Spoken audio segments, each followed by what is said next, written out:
হ্যাঁ, নমস্কার। আমি বাংলাহার নিউজ চ্যানেল থেকে শোভন বলছিলাম। হ্যাঁ, বলুন। হ্যাঁ, বলছি আপনার আজকে ফিডে একটা ভিডিও দেখলাম যেখানে হুম, 'জয় শ্রীরাম' বলে একটা গান হুম, ভাইরাল হুম, হয়েছে হুম, এবং আপনারই হুম, গাওয়া। হুম, এবং আমরা বিগত সময়ে দেখেছি আপনি একাধিক তৃণমূল কংগ্রেসের গান গেয়েছেন। হুম, তারা সেক্ষেত্রে আমাকে বিয়ে করিয়েছে। হ্যাঁ, এবং হুম। বিভিন্ন শো করেছেন আমরা দেখেছি সেক্ষেত্রে।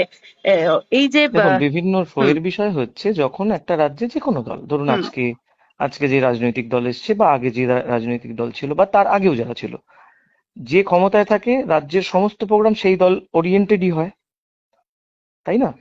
সো সেখানে সেই মানে সেই রাজনৈতিক দলের মঞ্চ বলাটা কি ঠিক হবে আমি জানি না, যদিও আমার না, আমার এটা নিয়ে জ্ঞান খুব কিন্তু সীমিত। একাধিক আপনার কমেন্ট বক্সেই দেখা দেখুন, যাচ্ছে আপনাকে কমেন্ট বিভিন্ন বক্স রকম দেখে মন্তব্য দেখুন দেখুন করছে।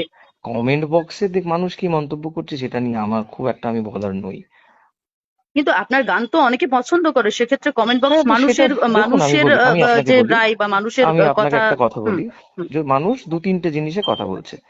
সেটা হচ্ছে আমি তৃণমূলের গান গেয়েছি, হুম। কিন্তু তৃণমূলের গান যেগুলো আমার সোশ্যাল মিডিয়াতে ছিল বা আছে, সেই গানগুলোর কোনোটারই ভিউজ 1 লাখের উপরে নয় বা 2-3 লাখের উপরে নয়, মিলিয়ন কোনোটাতেই যায়নি। কিন্তু আমি যে গানগুলো, বেসিক গানগুলো দিয়ে মানুষের কাছে পরিচিতি পেয়েছি, সেগুলো কিন্তু একান্ত আমার ব্যক্তিগত গান। সেগুলো শ্যামা সঙ্গীত, সেগুলো আহ, আমার কিছু স্যাড সংস, আমার কিছু ডান্স নাম্বার, সিনেমার কিছু কাজ। সো আমার মনে হয় একটা শিল্পীকে রাজনৈতিকভাবে জাজ করার কোনো বিষয় হয় বলে মনে হয় না, কারণ আমি তৃণমূলের কোনো এমএলএ ছিলাম না, কোনো এমপি ছিলাম না, কোনো কাউন্সিলর ছিলাম না, কোনো সভাপতি ছিলাম না। আমি অফিসিয়ালি কোনোদিন তৃণমূল জয়েনই করিনি। কিন্তু এই যে জয় শ্রীরাম গান, এই গানটা হুম। এখন আপনি প্রকাশ করলেন, এর আগে তো কখনো দেখা যায়নি, রেজাল্টের পর আপনি প্রকাশ করলেন। হ্যাঁ, এটা এটা অনেকেরই বক্তব্য মনে হয়েছে। দেখুন, একটি রুলিং পার্টি থাকাকালীন আমি মন থেকে চাইলেও সেই পার্টির এগেইনস্টে কোনো কথা বলতে গিয়ে আমাকে ব্যান হতে হয়েছে। আরজি করের সময় আমরা যখন পথে নেমেছিলাম, তখন আমাকে 6 মাস ব্যান থাকতে হয়েছে, 6 মাস আমাকে অনুষ্ঠান করতে দেওয়া হয়নি কোথাও। যেখানে যেখানে আমার বুকিং ছিল সেগুলো আগে আগে থেকে তো সব অ্যানাউন্সমেন্ট থাকে, আমাকে অনুষ্ঠান করতে দেওয়া হয়নি, দিনের পর দিন আমাকে সেই অত্যাচার সহ্য করতে হয়েছে। সেক্ষেত্রে আমি প্রতিবাদ তো সেভাবে কি করে করেননি আপনি। কিভাবে প্রতিবাদ করতাম আপনি বলুন? আমাকে তো এটা করি এটাই আমার রুটি রুজি। আমি তো কোনো বিজনেস করিনি, আমি তো তৃণমূল ক্ষমতা থাকাকালীন নিজের কোনো সুবিধে করে নিইনি। কিন্তু সেক্ষেত্রে পরবর্তীতে তো আপনি তৃণমূলের বিভিন্ন যে সকল ইউনিয়নের দ্বারা পরিচালিত মানে গান বা হুম। ফেস্টিভ্যাল যেগুলো হয় আর কি, তাদের সেগুলো কালচারাল তো সাংস্কৃতিক অনুষ্ঠান, তারা সেক্ষেত্রে আমাকে দিয়ে গানও তো করিয়েছে। গেয়েছেন। প্রতিবাদ তো গানের মাধ্যমেই আপনি করতে পারতেন, যে গান আমি তাদের কিভাবে বয়কট করতাম? করছেন, আরজি করের তাদের সময় তো গান আমি বয়কট। প্রতিবাদী গানই বের করেছিলাম। না, না, আমি আরজি সেটা বলছি করের না, সময় তো আমি তৃণমূলের যে প্রতিবাদী কোনো গানই বের প্রোগ্রাম তো আপনি করেছিলাম। বয়কট করতেও পারতেন। দেখুন, সেই প্রোগ্রামগুলোতে আমাকে যেভাবে যেভাবে ডাকা হয়েছে, আমি লাস্ট এপ্রিল মাসের শুরুর দিকে একটি অনুষ্ঠানের কথা বলবো, কোনো একটি জায়গায় আমাকে অনুষ্ঠানে ডাকা হয়েছে, যে অনুষ্ঠানটিতে আমার কোনো পারিশ্রমিক না, আমার ব্যান্ড, আমার টোটাল ইউনিটের কোনো পারিশ্রমিক দেওয়া হয়নি। ইনফ্যাক্ট যখন বলা হয় তখন বলা হয় এটার জন্য অসুবিধা হয়ে যেতে পারে, এটা করে দিতে হবে। যদি এগুলো আপনাকে কারা বলা বলেছিল হয়, আপনাকে? কেউ তো বলেছে যদি আচ্ছা, আপনাকে কেউ বলে অসুবিধা হয়ে যেতে পারে। মানে দেখুন, আমার ছাত্র তো একটা নেতারা বলেছে, পরিবার আছে। যারা ও ছাত্র আমি নেতা দেখুন, পরিচিত মুখ ছিল। আমি কারণ নাম করতে চাই না, কারণ দেখুন, আমার মনে হয় সেই দলটি আজকে নেই বলে তার নামে আমি কোনো গালিমন্দ করতে চাই না। সেটা খারাপ দেখায়, সেটা মনে হবে যে রাতারাতি একটা মানুষ বদলে গেল দুম করে, কিন্তু এই অতীতকে এই বিষয়টা তো গালাগাল আপনাকেও করছে। বলা হচ্ছে, রাতারাতি আপনি বদলে গেলেন আমি সকালবেলায় গান জয়শ্রীরাম। গাইতেই পারি, আমি রামের গান প্রথম বের করেছিলাম আজ থেকে 2 বছর আগে। আমি দু সেক্ষেত্রে বছর টার্গেট আগে আমার হয়েছিলেন।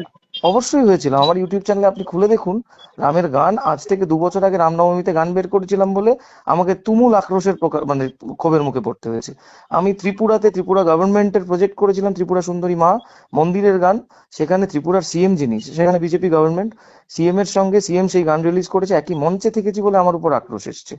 সো সেখানে আমার মনে হয় যে এখানে মন্তব্য না করাই ভালো। আমি আচ্ছা, এই যে কারোর পাল্টিবাজ বিরুদ্ধে বলছে হচ্ছে অনেকে আপনাকে, আপনি এই বলুক না, বিষয়ে কি দেখুন বলবেন? তা কিছু বলার নেই। দেখুন মানুষ, আমি আপনাকে একটা পরিষ্কার কথা বলি, হুম। ধরুন কিছু মানুষ বলছে আজকে পাল্টিবাজ, তো আগে আগে সিপিএম ছিল, তারপর তৃণমূল এসছে, তারপরে বিজেপি এসছে, তো মানুষই তো পাল্টিয়ে সরকারগুলোকে নিয়ে এসেছে, তাই নয় কি?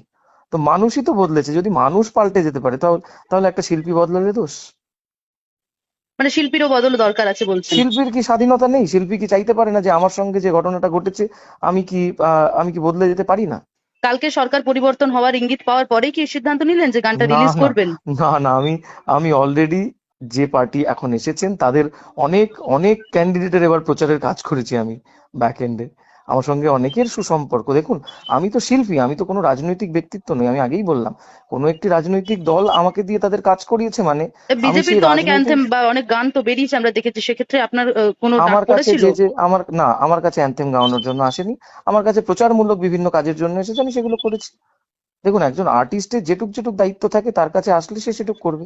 কারণ আমার রুটি রুজি এটা, আমার ফ্যামিলি চলে এটা, এবং আমার দ্বারা পরিচালিত আরো 10টা ফ্যামিলি আছে যারা আমার মিউজিশিয়ানস, যারা ধরুন আমার ড্রাইভার, বা আমার সঙ্গে যে সমস্ত ছেলেরা আমার ফটোগ্রাফার, এই ভিডিওগ্রাফার। সরকারের সময় কি বাংলার শিল্পীরা সুরক্ষিত হবে বা বাংলার আমার শিল্পীরা বিশ্বাস, সম্মান আমার পাবে? বিশ্বাস।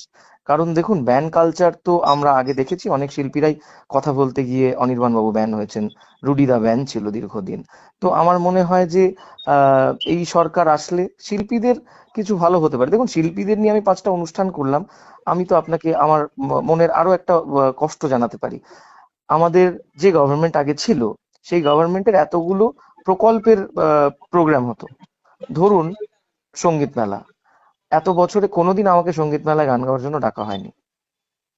তাদের পুজোর কার্নিভাল, কোনোদিন ইনভিটেশন পাইনি কিন্তু আপনি সেখানের একাধিক জন্য। গান গেয়েছিলেন তৃণমূলের হয়ে। হ্যাঁ, তো সেই গানগুলো তো আমাকে দিয়ে গাওয়ানো হয়েছে। আচ্ছা। সেই গানগুলো তো আমাকে দিয়ে গাওয়ানো হয়েছে, যেহেতু আমার ভিউজ আছে, আমাকে গাওয়ানো হয়েছে। সো আমি, দেখুন, আমি এখানে কাউকেই কাদা ছুটতে চাই না। যারা ছিলেন তারা তাদের মতো করে ছিলেন, মানুষ পছন্দ করেননি, মানুষ বিদায় জানিয়েছেন। নতুন যারা এসছেন, বিশ্বাস রাখি তারা আমাদের হিন্দুদের হয়ে কথা বলছে। বিশ্বাস করি, যেহেতু আমি মায়ের গান গাই, আমি আমি নিজে একজন হিন্দুবাদী মানুষ। আমার বিশ্বাস যে হিন্দুত্বের জয় হবে। অবশ্যই আমরা অন্য ধর্মের মানুষকে কোনোভাবেই অসম্মান না করে বলছি। সবাই মিলে সর্বধর্ম সমন্বয়ে এ দেশে আমরা বাস করবো, এই রাজ্যে আমরা বাস করব। এটাই আমাদের বিশ্বাস। মানুষ শান্তিতে বাইরে বেরোতে পারবে, রাতের অন্ধকারে আহ মেয়েরা সুরক্ষিতভাবে বাইরে বেরোতে পারবে, এটাই। আর থ্যাংক কি ইউ। চাই? এর বাইরে তো আর কিছু চাওয়ার নেই। আচ্ছা, বেশ, থ্যাংক ইউ, এতক্ষণ মোস্ট সময় ওয়েলকাম, দেওয়ার জন্য। Most welcome. বাংলা হান্টের আরও খবর দেখতে নজর রাখুন। বাংলা খবর মানেই বাংলা হান্ট।